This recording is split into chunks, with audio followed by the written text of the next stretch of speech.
So hello serial lovers, সকলে কেমন আছেন? আজকের ভিডিওতে আমরা কথা বলবো জি বাংলার জগদ্ধাত্রী সিরিয়ালের নায়ক সৌম্যদীপ মুখোপাধ্যায়কে নিয়ে, যাকে আমরা পর্দায় স্বয়ম্ভু নামে চিনি। তার রিয়েল লাইফ স্টোরিটা আজকে জেনে নেব। তো চলুন শুরু করা যাক। সৌম্যদীপের জন্ম 1997 সালের 18ই আগস্ট হাওড়ায়, মানে বর্তমানে তার বয়স প্রায় 28 বছর। পড়াশোনা করেছেন ক্যালকাটা ইউনিভার্সিটি থেকে। তার ক্যারিয়ারের শুরুটা কিন্তু অভিনয় দিয়ে হয়নি। সৌম্যদীপ প্রথমে বেশ কিছু মডেলিং কম্পিটিশনে পার্টিসিপেট করেন আর বিভিন্ন ব্র্যান্ডের জন্য প্রিন্ট শ্যুট করতেন।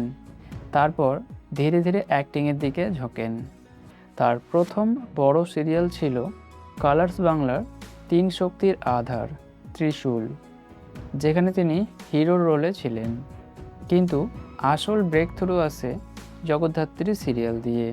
সিরিয়ালের স্টোরিতে স্বয়ম্ভু একজন স্পেশাল ক্রাইম ব্রাঞ্চ অফিসার, যে একই সাথে একজন ফটোগ্রাফারও। জগদ্ধাত্রীর সাথে তার অন স্ক্রিন কেমিস্ট্রি দর্শকদের এতটাই পছন্দ হয়ে যায় যে জগদ্ধাত্রী আর স্বয়ম্ভু জুটি টেলিপাড়ায় একটা বড় নাম হয়ে ওঠে।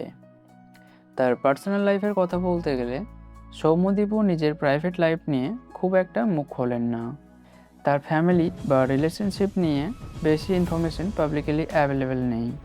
তবে হ্যাঁ, আগেই বলেছিলাম তার কোস্টার অঙ্কিতা মল্লিকের সাথে তাকে নিয়ে একটা সময় ডেটিং রিউমার উঠেছিল।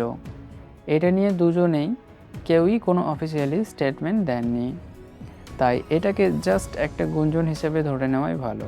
তার শখের কথা বলতে গেলে সৌম্যদীপ ট্রাভেলিং করতে খুব পছন্দ করেন আর ক্রিকেটারদের বড় ফ্যান তিনি। এছাড়াও গার্ডেনিং করতেও তার ভালো লাগে। সোশ্যাল মিডিয়াতে সৌম্যদীপ যথেষ্ট অ্যাক্টিভ রয়েছেন। ইনস্টাগ্রামে তার একটা বড় ফ্যান বেস রয়েছে, যেখানে তিনি নিয়মিত তার লাইফের আপডেট শেয়ার করে থাকেন। সো এই ছিল জগদ্ধাত্রীর নায়ক স্বয়ম্ভু, মানে সৌম্যদীপ মুখোপাধ্যায়ের স্টোরি। ভিডিওটা আপনাদের কেমন লাগলো কমেন্ট করে অবশ্যই জানান, অ্যান্ড চ্যানেলটা সাবস্ক্রাইব করে রাখুন, কারণ ভবিষ্যতে আরও এই ধরনের বায়োগ্রাফি ভিডিও দেখতে পাবেন। বাকি খুব শীঘ্রই দেখা হচ্ছে নতুন কোনো ভিডিওতে। ততক্ষণের জন্য ভালো থাকুন। Thank you.